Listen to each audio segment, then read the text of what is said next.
So what exactly is ICE? ICE is short for U.S. Immigration and Customs Enforcement here in the United States. There are two different branches under ICE, the first being enforcement and removal operations. This is where they make arrests, detain individuals, monitor and run immigration centers, and coordinate deportations.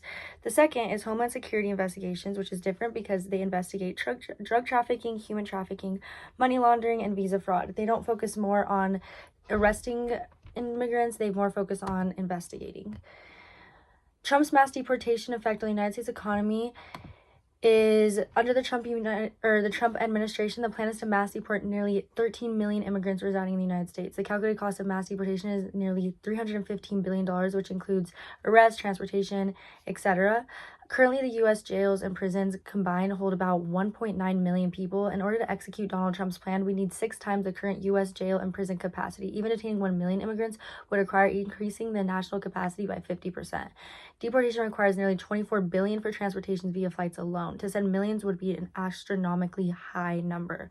Undocumented immigrants make nearly 5% of the workforce here in the United States, and removing all undocumented immigrants, the GDP potentially could drop by 6.8%, making it worse than the Great Recession. Every 5,000 deportations lead to 44,000 U.S.-born workers losing their jobs alone. How rates have become an international emergency and human rights crisis. I'm going to be focusing mainly on the alligator Alcatraz, which is a coercive confinement of civilians without judicial process, also disregarding due processing.